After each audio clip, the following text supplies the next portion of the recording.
The Shadow is on the air in a new series of thrilling dramatizations brought to you each week by the Blue Coal Dealers of America. These programs are designed to demonstrate forcibly to old and young alike that crime does not pay. Before we start today's Shadow story, have you ever stopped to consider that some things are worth far more than worldly wealth? Of course you have. And you and I know that friendliness can't be measured in mere dollars and cents. Friendliness is a characteristic of your Blue Coal dealer. He takes a friendly interest in your home heating problems, gives you friendly advice, renders a friendly service. So why not phone your neighborhood Blue Coal dealer first thing in the morning? Let him prove to you that the Blue Coal way is the easy way to heat your home.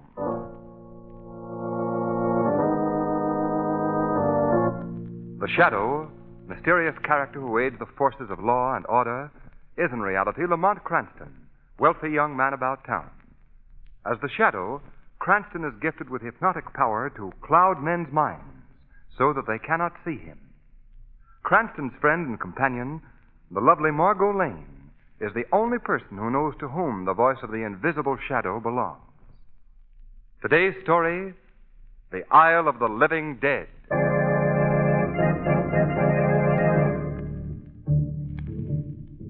Margot, Lamont, and Margot's aunt are on a cruise of the West Indies. It is early evening as their ship sails into the harbor of the little island of St. Jude. In spite of the thunderstorm that is in progress, Margot insists that they go ashore. Her aunt refuses.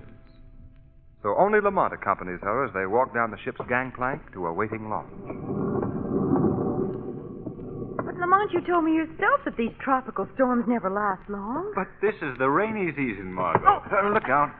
One more slip and you'll swim to St. Jude. Well, I don't see why they don't put escalators on these gangplanks. After all, they have them at the best department stores. But the best department stores don't float. Yeah? Yeah. Let me help you into the launch. There we are. All right, pilot. Yes, sir. Cast off your line.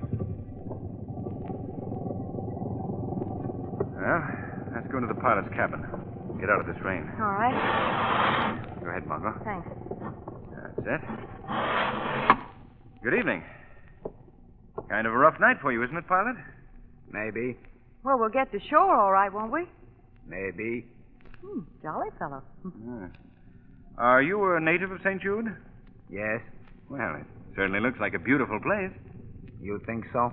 Well, yes. Mm-hmm. You have been here before? No, we haven't. Then wait and see before you talk. He must be a big help to the Chamber of Commerce. What's wrong with the island, pilot? One half of island good. Other half belong to devil. What do you mean? Look through window. You see big hill over there? Oh, yes. I can just barely make it out. That plantation belong to devil lady, Mrs. Nesbit. Devil lady? Yes. No one go near her place.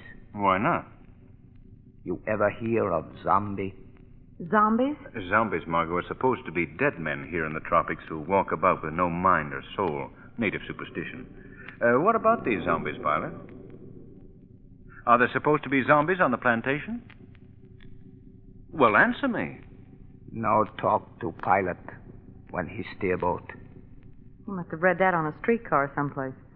Come on, Lamont, let's go out on deck. Yes. Yes, all right. What do you suppose he meant, Lamont? About the island? I don't know. Say, isn't that the young girl that played bridge with us on the boat? Where? Sitting back there in the stern. Yes, of course. Betty Fulton. Lamont, she's crying. I wonder what the trouble is. Well, let's find out. Hello there. Oh, hello, Margot. Lamont. Oh, anything wrong, Betty? No. No, that is... I'm leaving the ship. Why, Betty? I'm going to the island to look for my fiancé, David Belmont. Well, that shouldn't be an occasion for sadness. I'm afraid that something's happened to him. That's why I'm here.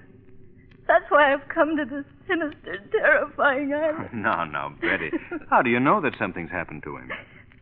Well, 6 months ago, he went to New York to find work.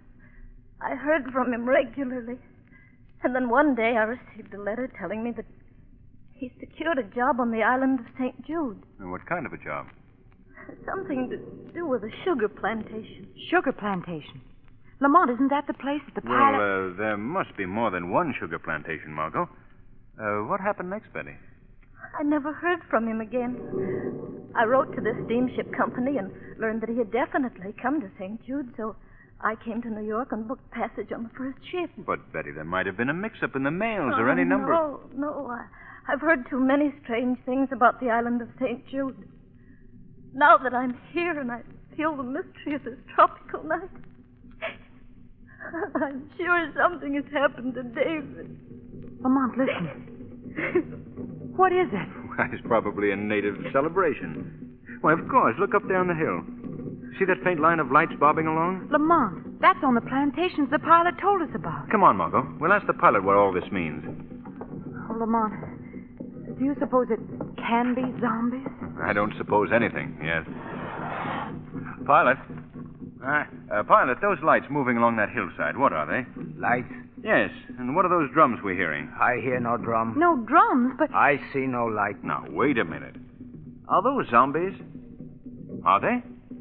Ask Jandy. He know. Jandy know everything. He say drum mean death. John D. Well, who is John D? Well, we'll never learn from this fellow. Lamont, Margot, did you find out what those lights are? No, Betty. Oh. Now you know what I mean about the island. It's taken David from me. Betty, Margot and I have a day and a half to spend on this island. If it leaves your mind, we'll help you look for David. And believe me, we won't give up until he's found.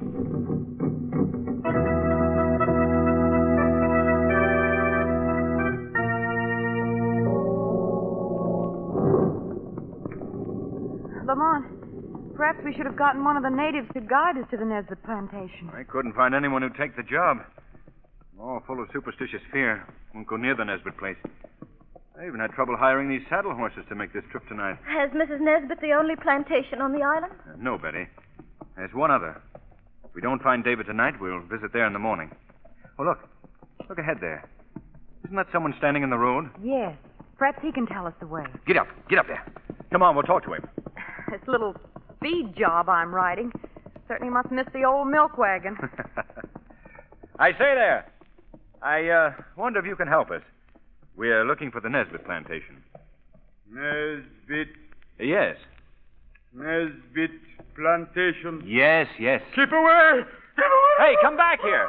Come back. He ran into the underbrush. Did you see his face, Lamont?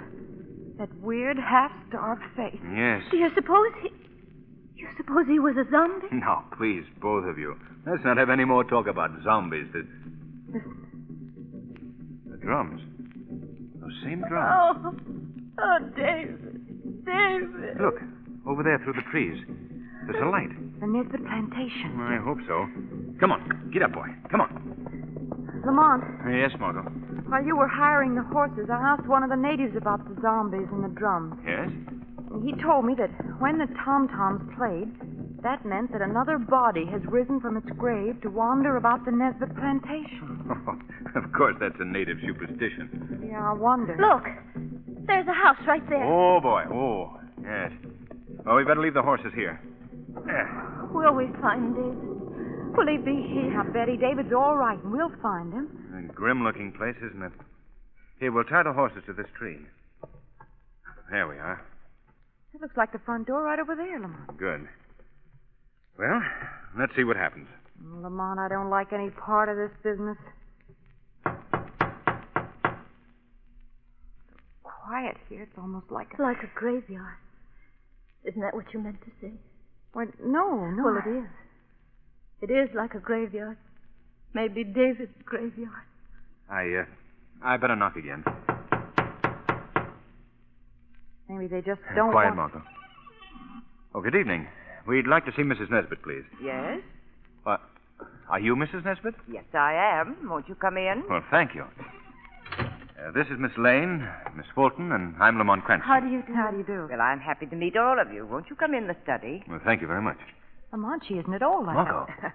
I'm not at all as the natives told you I'd be. Wasn't that what you were going to say, Miss Lane? Well, yes. Well, the islanders love to talk about anything or anyone, and as I'm a white woman living alone, well, I suppose I'm a good target, that's all. Mistress, ma'am, Well, you need me more? no, Mondo, you may go. It's bad night tonight. I keep watch. Go, Mondo. I go. The natives are always uneasy in this rainy season. Yes. Mrs. Nesbitt, I'd like to explain the reason for our late visit tonight. Yes? We called on you to learn if you had ever heard of a young man here on the island named David Belmont. David Belmont? No, I'm afraid I don't know him. Oh, I'd hoped Well, that there's you... another plantation on the island. Have you looked for him there? No, we came to you first. Well, I wish I could help you, but I'm afraid I can't. I see. Well, it looks like... What was that? It sounds as if it were in this house. No, couldn't be. Hey, listen. That seems to come from under this room. Now, don't be alarmed. I'll find out what the disturbance is. Mondo? Mondo! Look! Over there at the window. Someone's looking in. That face, it isn't human. Quiet, you little fool. There's no one at the window. I beg your pardon. But look, all of you. Do you see anyone there? No, I don't. I know. I saw someone. I know I did. Now, Betty, don't, please. You call, mistress, ma'am? What was that noise, Mondo? I find John D. outside. I chase him away. But what was the noise beneath the house? Noise beneath house? Yes, those moans. That was horses. Rain make them restless tonight. Oh, of course. I'd forgotten. In the rainy season, we put the horses in the cellar under this room. Mistress, ma'am, better tend to horses. Yes. I'm afraid you must excuse me. Well, of course. We were leaving anyway. Sorry to have disturbed you, Mrs. Nesbitt. Quite all right. Mistress, ma'am, better tend to horses quick. Yes, Mondo. Good night, Miss Lane, Miss Fulton, Mr. Cranston. Good night, and thank you anyway for... Well, back where I come from, that's known as the Bum's Rush. You almost pushed us out that door. Lamont, did you hear that servant speak of John D? Yes? And the pilot on the boat spoke of John D, too. Yes, that's right. He said, ask John D. John D knows everything. Why do you think Mrs. Nesbitt was so upset about the horses? Because they're most unusual animals, Betty. What do you mean, Lamont? Well, do you remember those moans we heard in the house? I don't see how I could forget them. Why do you ask? That was the first time, Margot, I'd ever heard a horse moan with the vocal cords of a human being.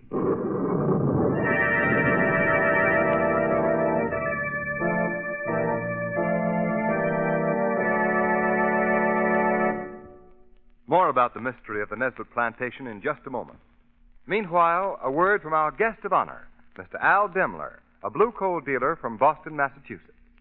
Let's hear what Mr. Demler considers the most important part of his blue coal service. Well, I'd say the most important part of my job is meeting and getting acquainted with my customers. You see, I'm convinced that my business relationship should be based upon friendship, as well as selling America's finest home fuel. And you're certainly a real friend to your customers, Mr. Demler, when you provide them with blue coal, the fuel that gives them steady, dependable, healthful heat from cellar to attic. Yes, sir. We advise our customers that blue coal is their best buy for comfort, economy, and convenience. But we go further than that.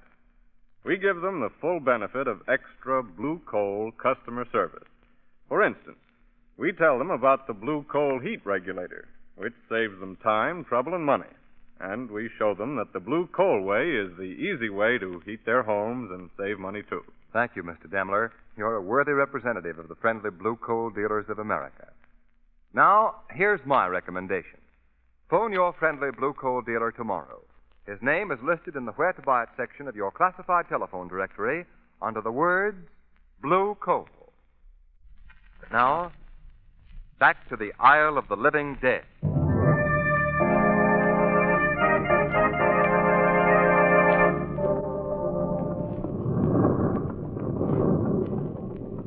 I believe there's an inn just down the street. We can rest there before we go to the other plantation in the morning. Well, it's almost morning now, isn't it, Lamont? No, it's only 2 o'clock, Margot. I suppose it would be too much for us to go to that other plantation tonight. Well, it'd be quite a journey on a night like this. But I've got to know something about David soon. If David isn't at the other plantation, I'd like to pay another visit to our friend Mrs. Nesbit. Why, Lamont? Oh, boy. Oh. Yeah, we'll leave the horses here. Well, someone's awake at the local inn. Lamont, why do you want to go back to the Nesbit place? Well, for one thing, I'd like to learn more about those moans that came from her cellar. They did sound human. They were human, Margot. What about this man, John Dee? The one who knows everything. I'd very much enjoy meeting him, Margot. Well, shall we go in? Coming, Betty? Yes. Well. Nightlife on St. Jude. Which seems to consist of one large bar and piano, 2 small tables, and some local barflies. At least we're out of the rain. Whew, I don't know whether I want coffee or a clothes wringer. Margot, I don't know how to thank you both for practically risking pneumonia just for my sake. Oh, that's all right, Betty. Well, here, let's not stand here and drip all over the floor. If we must make puddles, let's do it at the table. What's going on over there? I don't know. There seems to be a crowd gathered around someone at the end of the bar. Watch him do this one. Well, what are we waiting for? Come on, Betty. Look, Lamont. Center of attraction seems to be one of the natives. Yes. Now, what's he up to? His eyes closed, swaying back and forth in rhythm. And that stupid grin on his face. He's saying something. Listen. Well, I can't, old boy. I really can't. Don't you know? I mean, it's quite impossible. Why, he talks like a cultured Englishman. So sorry and all that. Go on, give us some more. That's not enough. Look, he's holding out his hat and they're putting money in. Money? More money? Light the man, please. That's odd. Now he's talking in a native voice. And just a moment ago, he spoke like an Englishman. Let's find out about this. I beg your pardon, sir. Yes? Who is this man? Oh, just one of the natives. Yes, but his speech. First he spoke perfect English, and then he reverted to a guttural native voice. That's why we're throwing money in his hat. Now, this man is sort of half-witted drunkard. He's a character around these parts because he's been gifted with a remarkable talent for imitating any sound he hears. No, I see. I've been told of such cases. It's rather uncanny when you first hear it. Yes, I should say it is. Look, he's working up in another imitation. You see, he sings...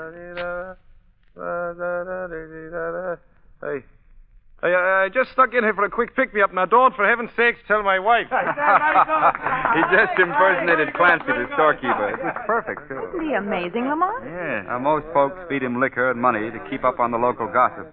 You see, he repeats anything he's heard in the voice of the person who said it. Well, money? More money for Yandy? Jandy? Did he say Jandy? Yes, that's his name. More money for Jandy? Lamont, he must be the one that was around the Nesbit place tonight. The one the pilot spoke to us about. Yes, Jandy. Money for Jandy? Give him some money, Lamont. Let's see what happens. All right. Jandy, here's some money for you. Yeah. Jandy, listen to me. Can you talk like Mrs. Nesbit, the plantation owner? Mrs. Nesbit? Mrs. Nesbit? Come on, Jandy. Lamont, he's closing his eyes, swaying back and forth. Yes. I think he's going to talk. Listen. Listen closely to me, do you hear? It's Mrs. Nesbit's voice. Exactly. From this night on, you're my slave. You must obey me. You have your orders, now do as I command. Lamont, who do you suppose she was talking to? Quiet, Margot. He hasn't finished. Yes, mistress. Yes, mistress, I do as you command. Lamont! Betty, what's the trouble, Betty? The young lady there was coming. Where is he? Where is he? Who, Betty? That man, John Dee. Why, he's... where did he go? He just ran out. No, find him. Well, what is it, Betty? Why do you want John Dee? Because that voice that answered Mrs. Nesbit was my fiancé, David.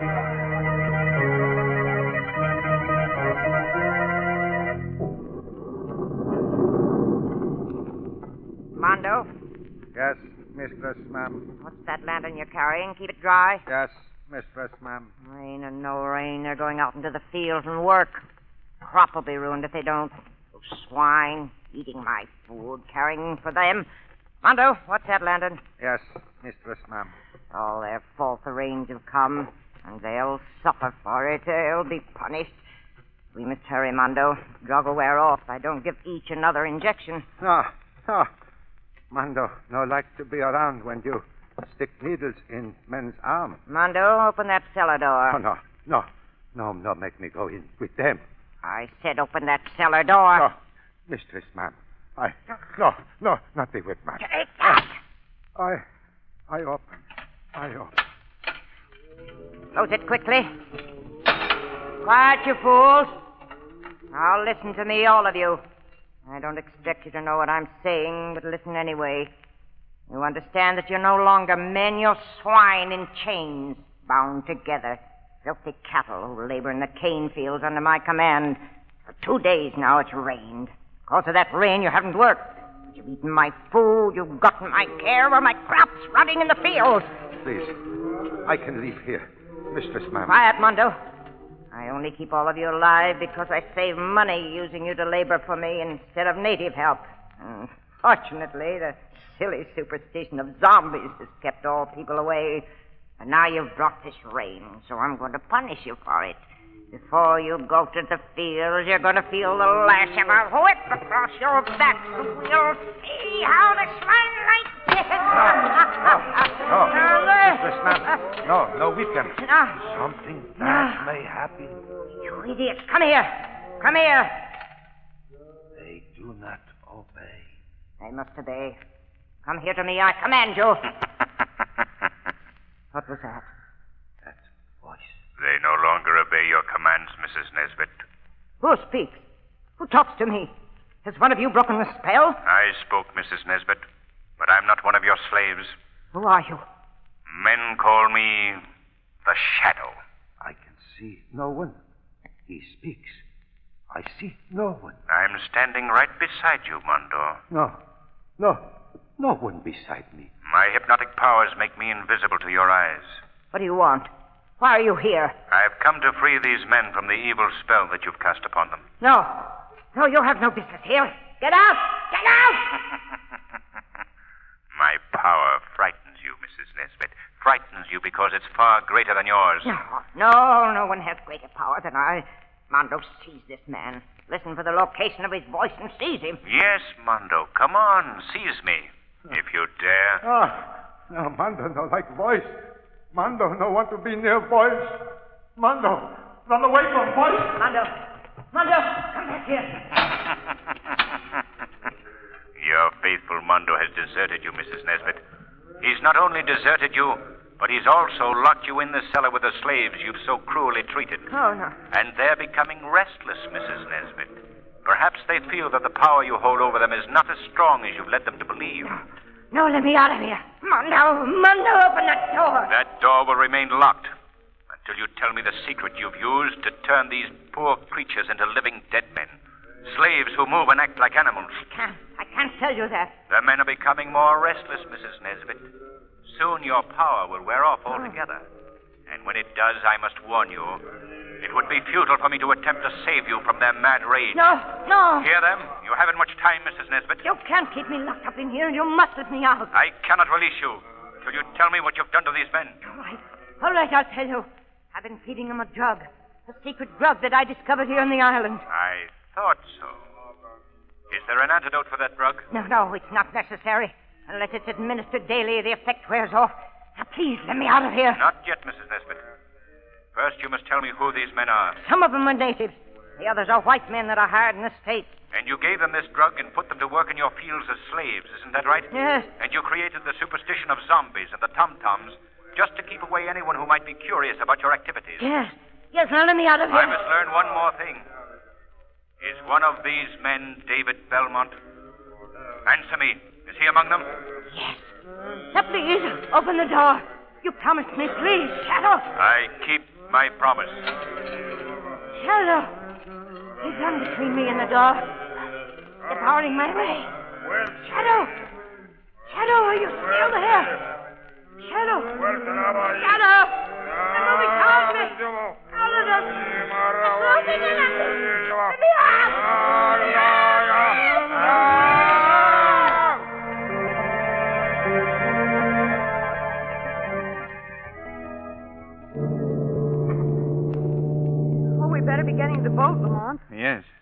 I want to thank you again, Mr. Cranston, for all that you've done for Betty and me. Oh, don't mention it, David.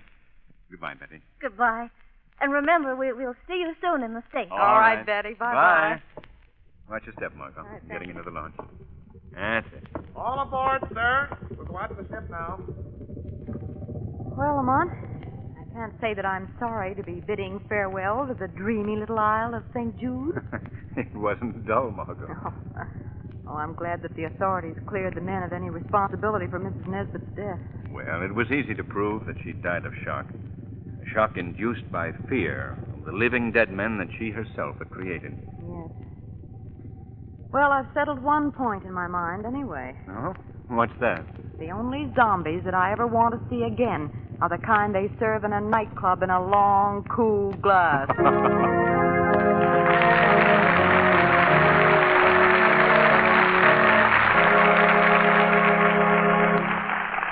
And now it's time for John Barclay, America's home heating expert. Mr. Barclay. Thank you, Ken Roberts, and good evening, friends. I'm not much on writing letters, but I certainly like to get letters from you folks. And I get hundreds of them, too. Yesterday, I received a letter from a lady up in Connecticut who has trouble heating a second-story room on the north side of her house. Well, folks, a problem like that is just duck soup for a blue-coal John Barclay trained serviceman. And after he's sized up the situation, that serviceman can explain in plain, everyday language just how to economically overcome this particular problem. It's really very simple. What's more, he's showing blue coal customers every day how to save thousands of needless trips to the basement. And he'll help you, too, to cut down the cost of heating your home. This information won't cost you one penny. So why not take advantage of this extra customer service made possible by your friendly blue coal dealer?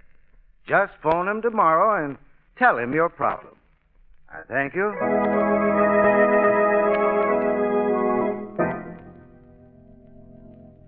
Don't fail to listen to next week's program, The Oracle of Death. Lamont Cranston encounters one of the strangest adventures of his career. After having received death threats, Cranston is quietly waiting in his study for the killer to make his appearance. 8 o'clock. Well, we'll soon know.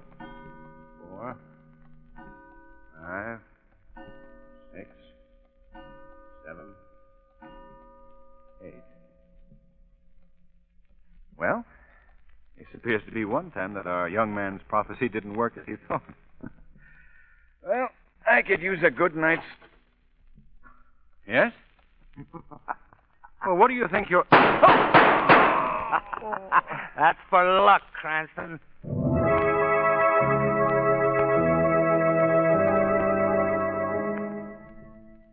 Today's program is based on a story copyrighted by the Shadow Magazine. The characters, names, places, and plot are fictitious. Any similarity to persons living or dead is purely coincidental. The weed of crime bears bitter fruit. Crime does not pay. The shadow knows. Next week, same time, same station, the Blue Coal Dealers of America bring you another thrilling adventure of the shadow. So be sure to listen. And be sure to phone your friendly Blue Coal dealer for greater heating comfort at less cost. This is Ken Roberts saying, keep the home fires burning with Blue Coal.